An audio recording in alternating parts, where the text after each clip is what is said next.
साथी, उपस्थित सभी अधिकारीगण, साथियों, अनलॉक 1 उसके बाद ये हमारी पहली मुलाकात है। देश के 21 राज्य और केंद्र शासित प्रदेशों में अनलॉक 1 के अनुभवों पर कल मेरी विस्तार से चर्चा हुई है। ये वास्तविकता है कि कोरोना का फैलावा कुछ बड़े राज्यों में, बड़े शहरों में अधिक है और अभी जो प्रेजेंटेशन हुआ उसमें भी उस बात का उल्लेख हुआ है। कुछ शहरों में अधिक भीड़, छोटे छोटे घर, गलियों मोहल्लों में फिजिकल डिस्टेंसिंग की कमी, हर रोज हजारों लोगों की आवाजाही, इन बातों ने कोरोना के खिलाफ की लड़ाई को और चुनौतीपूर्ण बना दिया है। फिर भी हर देशवासी के संयम, अनेक जगहों पर प्रशासन की तत्परता और हमारे कोरोना योद्धाओं के समर्पण की वजह से हमने हालात को नियंत्रण से बाहर नहीं जाने दिया है। समय पर ट्रेसिंग, ट्रीटमेंट और रिपोर्टिंग, उसके कारण हमारे यहां संक्रमण से रिकवर होने वालों की संख्या लगातार बढ़ रही है। ये राहत की बात है कि आईसीयू और वेंटिलेटर केयर की जरूरत भी बहुत कम मरीजों को पड़ रही है। समय पर उठाए गए सही कदमों के कारण हम सभी इस बड़े खतरे का मुकाबला कर पाए हैं। लॉकडाउन के दौरान देश की जनता ने जो अनुशासन दिखाया है, उसने वायरस की एक्सपोनेंशियल ग्रोथ को रोका है। चाहे इलाज की व्यवस्था हो, हेल्थ इंफ्रास्ट्रक्चर हो, ट्रेन मैन पावर हो, आज हम कहीं ज्यादा संभली हुई स्थिति में हैं।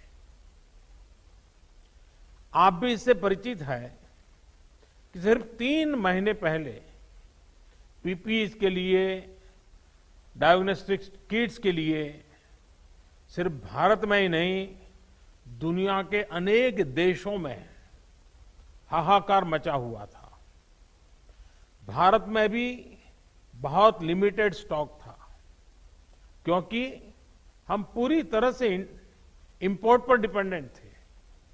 आज स्थिति यह है कि पूरे देश में 1 करोड़ से अधिक पीपीई और इतने ही N95 मास्क राज्यों तक पहुंच चुके हैं। हमारे पास डायग्नोस्टिक किट्स का पर्याप्त स्टॉक है और उनकी प्रोडक्शन कैपेसिटी भी बहुत बढ़ाई गई है।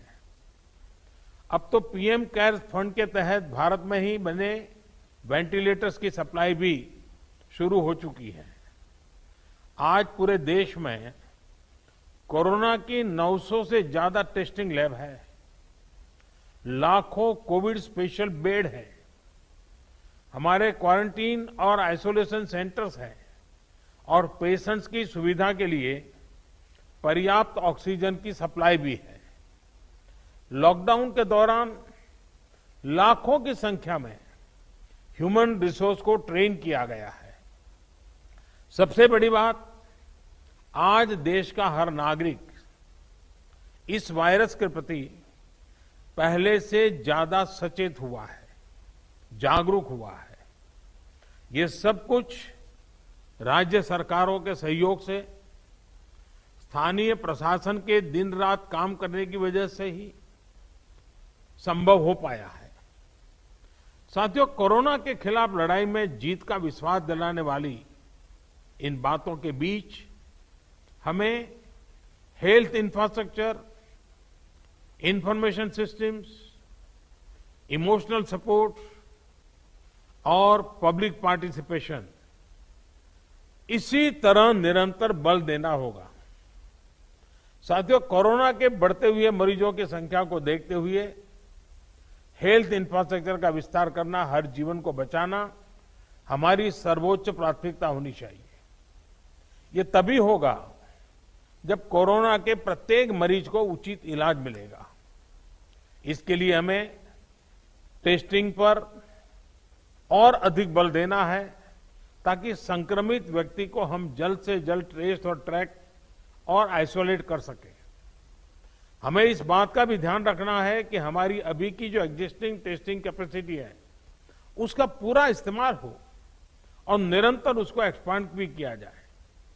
साथियों, बीते 2-3 महीने में काफी संख्या में क्वारंटीन और आइसोलेशन सेंटर का निर्माण हुआ है। इसकी गति हमें और बढ़ानी होगी ताकि कहीं पर भी मरीजों को बेड की दिक्कत ना आए। कोरोना के इस टाइम में टेलीमेडिसिन का महत्व भी बहुत बढ़ गया है। चाहे वो होम क्वारंटाइन या आइसोलेशन में रह रहे साथी हो या फिर दूसरी बीमारियों से पीड़ित हो, सभी को टेलीमेडिसिन का भी लाभ मिले, इसके लिए हमें अपने प्रयास बढ़ाने होंगे। साथियों, ये आप भी भलीभांति जानते हैं कि किसी भी महामारी से निपटने में सही समय पर सही इंफॉर्मेशन का बहुत महत्व होता है और इसलिए हमें ये भी ध्यान रखना है कि हमारी हेल्पलाइंस हेल्पफुल हो, हेल्पलेस नहीं होनी चाहिए। जैसे हमारी मेडिकल और पैरामेडिकल स्टाफ हॉस्पिटल में कोरोना से जंग लड़ रहे हैं, वैसे ही हमें सीनियर डॉक्टर्स की बड़ी टीमें तैयार करनी होगी जो टेलीमेडिसिन के माध्यम से बीमारों को गाइड कर सके, उन्हें सही इंफॉर्मेशन दे सके। इसके अलावा हमें यंग वॉलंटियर्स की फौज भी जुटानी होगी जो पब्लिक के लिए प्रभावी रूप से हेल्पलाइन चला सके। जिन राज्यों में आरोग्य सेतु ऐप ज्यादा डाउनलोड हुआ है, वहां बहुत ही सकारात्मक परिणाम भी मिले हैं। हमें लगातार कोशिश करनी है कि आरोग्य सेतु ऐप की रीच बढ़े, ज्यादा से ज्यादा लोग उसे डाउनलोड करें और समय समय पर अपग्रेड करें। हमें यह भी ध्यान रखना है कि अब देश में धीरे धीरे मानसून आगे बढ़ रहा है। इस सीजन में जो स्वास्थ्य से जुड़ी समस्या रहती है उनसे निपटना भी बहुत जरूरी है, वरना वो बहुत बड़ी चुनौती बन सकती है। साथियों, कोरोना के खिलाफ इस लड़ाई का एक इमोशनल पहलू भी है। संक्रमण के डर से, इससे पैदा हुए स्टिग्मा से हम अपने नागरिकों को कैसे बाहर निकालें, इसके लिए भी हमें प्रयास करना है। हमें अपने लोगों को ये विश्वास दिलाना है कि कोरोना को परास्त करने वालों की संख्या बहुत ज्यादा है और ये तेजी से ज्यादा लोग रिकवर भी हो रहे हैं, संख्या बढ़ रही है। इसलिए किसी को कोरोना हो भी गया है तो वो घबराए नहीं। जो हमारे कोरोना वॉरियर्स हैं, हमारे डॉक्टर्स हैं, दूसरे हेल्थ वर्कर्स हैं, उनके लिए भी जरूरी सुविधाओं को सुनिश्चित करना हमारी प्राथमिकता में होना चाहिए। उनकी हर स्तर पर देखरेख करना ये हम सभी का, पूरे राष्ट्र का दायित्व है। साथियों, कोरोना के खिलाफ लड़ाई में समाज के कई तबकों ने, हर क्षेत्र से जुड़े लोगों ने, सिविल सोसाइटी के लोगों ने हमें निरंतर प्रोत्साहित करते रहना चाहिए। जन भागीदारी इस लड़ाई में बहुत आवश्यक है और अब तक जो जन नागरिकों की तरफ से सेवा मिली है उनकी भूमिका बड़ी प्रशंसनीय रही है। हमारे पब्लिक स्पेस में, हमारे दफ्तरों में मास्क या फेस कवर, फिजिकल डिस्टेंसिंग और सैनिटाइजेशन की प्रक्रिया को बार बार लोगों को याद दिलाना है। इसमें किसी को लापरवाही नहीं करने देना है। साथियों, अनेक राज्य कोरोना के खिलाफ लड़ाई में बहुत सराहनीय काम कर रहे हैं। इन राज्यों की बेस्ट प्रैक्टिसेस है और उसको जानना भी जरूरी है और लोगों को बताना भी जरूरी है। मुझे विश्वास है कि हर राज्य अपने अनुभव और अपने सुझाव यहां खुले मन से रखेंगे, जिससे आने वाले दिनों में एक बेहतर रणनीति बनाने में हम सभी को मदद मिलेगी। अब मैं गृह मंत्री जी से आग्रह करूंगा कि इस चर्चा को वो आगे बढ़ाएं।